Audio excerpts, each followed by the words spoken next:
చేతులు కట్టుకొని కూర్చుంటాయా? ఏం చర్యలు తీసుకోవా?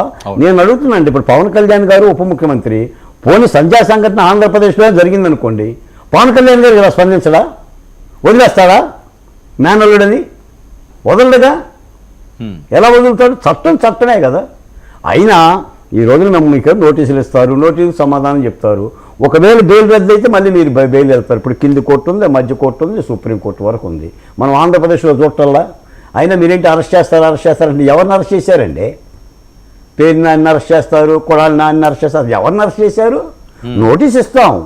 ఇప్పుడు ఓన్లీ వైసీపీలోనే అరెస్టు, ఇది ఓన్లీ నోటీసే. ఆంధ్రప్రదేశ్లో కూటమి ప్రభుత్వం ఆధ్వర్యంలో ఓన్లీ నోటీసే, వైసీపీలో నో నోటీస్, ఓన్లీ అరెస్ట్. ఎత్తవతలేయటమే. అచ్చెన్నాయుడు కానీ, దేవినేని ఉమా కానీ, కొల్లు రవీంద్ర కానీ, ఆఖరికి చంద్రబాబు నాయుడు గారు నోటీసులు ఇచ్చారండి. చంద్రబాబు నాయుడు గారు నోటీస్ ఇచ్చారా? వర్మ గారు ఎత్తేసారా?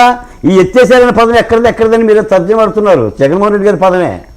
నేను లండన్ వెళ్ళినప్పుడు చంద్రబాబు నాయుడు గారిని ఎత్తేశారు ఆంధ్ర రాష్ట్ర పోలీసులు అని చెప్పిన పదం ఆయన. అక్కడ నోటీసులే ఇస్తున్నారు. అందరూ హైకోర్టుకు పోతున్నారు, సుప్రీంకోర్టుకు పోతున్నారు, ముందస్తు బెయిల్ తెచ్చుకుంటున్నారు. అప్పటి వరకు ఆంధ్ర రాష్ట్ర పోలీసులు చూస్తూనే ఉంటున్నారు. మేము ఆర్జీవీని కూడా తేలేదు కదా సార్. ఇంకా రేవంత్ రెడ్డి గారు అన్న ఒక 4 గంటల పాటు అల్లు అర్జున్ని బెయిల్ వచ్చిన తర్వాత కాస్త ఏదన్నా ఆ జైలు గడప దాటిండే ఒక లోపలికి ఆర్జీవీని కూడా మేము ఆంధ్రప్రదేశ్ తీసుకురాలేదు కదా. అందరికీ వెసులుబాటు ఇస్తున్నారు కదా. సో అరెస్టులు లేవు ఆంధ్రప్రదేశ్లో. యాడున్నాయి అంటున్నా. మీరు చెప్పండి. ఆ నందిగాం సురేష్ అను, ఆ బోరగడ్డ అనిల్ తప్ప ఇంకేమైనా ఉన్నాయా? ఏముండే చెప్పండి. మళ్ళీ ఇప్పుడు ఏమంటున్నాడు? మళ్ళీ సజ్జల రామకృష్ణారెడ్డి గారు రేపు 2 సంవత్సరాలు మేము పంజాబీ చుడతాం, పులి పంజాబీ ఎట్లా ఉంటుందో మీరు చూస్తారు అని అంటున్నారు. అంటే ఏంటి? కొట్టుకుందాం, బాదుకుందాం, ఇదే చేశారు కదా. మొన్న 5 ఏళ్ళు పంజాబే విసిరారు. ఇసిరి పంజాబ్ జనం అంతా ఒకసారి మీ మీద పంజాబ్ విసిరారు. 6 నెలలు అయింది ప్రభుత్వం వచ్చి. ఇప్పుడు సమస్యలను సమస్యాత్మకంగా ప్రశ్నిస్తే, ఇప్పుడు ఆ సూపర్ 6 అమలు జరగాలనో, లేదంటే మీరు రేట్లు పెంచుతున్నారనో, విద్యుత్ ఛార్జీలు మీరు వడ్డను మీరు చేస్తున్నారని విమర్శిస్తే తప్పు లేదండి. ఇంటి పంజాబ్ విసురుతాం, మిమ్మల్ని లాక్కొస్తాం, సప్త సముద్రాలు దాటుతామంటే ఎవరిని బెదిరిస్తున్నారు? ఎవరిని కొడతారు? మరి ఈ లెక్కన ఎంతమంది వైసీపీ పరిపాలనలో ఎలాంటి సంఘటనలు జరగలేదు? మేము కూడా ఏం చెప్తున్నామంటే, ఇప్పుడు మన సంధ్యా థియేటర్ సంఘటన 2 ప్రభుత్వాలు కూడా ఒక గుణపాఠంగా తీసుకోవాలండి. ఈ సినిమాలు కూడా విపరీతంగా రేట్లు పెంచుకుంటూ ప్రజలను ఇబ్బంది పాడు చేస్తూ కాకుండా, చిన్న సినిమాలేమో అణగారిపోతున్నాయి, డబ్బున్న సినిమాలేమో పెద్ద ఎత్తున ముందుకు వస్తూ ఉన్నాయి. ఈ రోజున మీకు తెలిసే లేదు, దాదాపు నాకు తెలిసి పుష్ప 2 ఒక 600 కోట్ల రూపాయల బడ్జెట్ అయితే ఇప్పటికి వచ్చింది 1800 కోట్ల రూపాయలు. 1800 కోట్ల రూపాయలు సార్.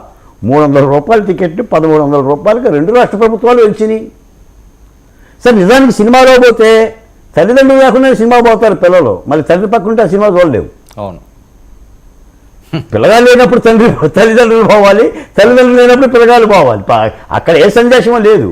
అంటే నేను అనేది ఏంటంటేనండి, ఇప్పుడు అర్జున్ కూడా ఎలాంటి ఇబ్బంది ఏం లేదండి. ఆయన కూడా ఏంటంటే, ఒక ముఖ్యమంత్రి రేవంత్ రెడ్డి గారు సంఘటనకి చెప్పాల్సిన బాధ్యత అసెంబ్లీలో చెప్పిండు.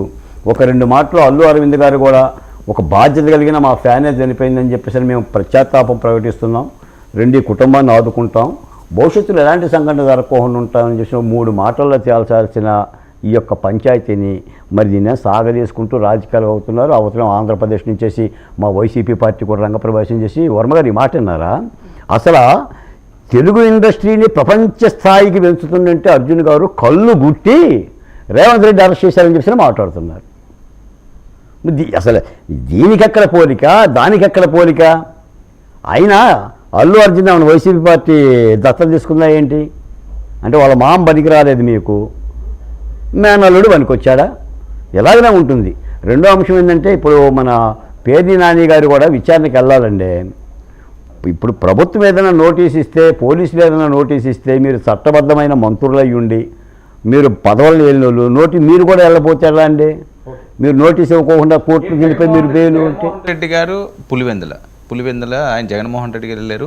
చాలా నెలల తర్వాత, నెలలేమో సంవత్సరాలు అయిందా, విజయమ్మ గారిని మళ్ళీ సో ఆవిడ్ని మళ్ళీ ముద్దు పెట్టుకుంటే ఆనాటి తీపి గుర్తులన్నింటిని నెమరు వేసుకున్నారు. మళ్ళీ కుటుంబం అంతా కలుస్తుందా అని చెప్పి వస్తున్న వార్తలు. ఇప్పుడు జగన్మోహన్ రెడ్డి గారు వాళ్ళ అమ్మని ముద్దు పెట్టుకుంటే ఆంధ్ర రాష్ట్రానికి వచ్చిన ముద్దే ఉందండి. ఎలా అయినా కొద్దిగా ఇప్పుడు పొలిటికల్ గా తల్లిని వదిలేశారు. వైసీపీ అధ్యక్ష పదవి నుంచి తీసేసింది ఆయన వాళ్ళ అమ్మనే, పక్కనున్న చెల్లెల్ని దూరం చేసింది ఆయనే. సరే వాళ్ళ వివరాలు జోలు కూడా నేను పోను, అది వాళ్ళ తగాదాను వాళ్ళు పరిష్కారం చేసుకుంటారు.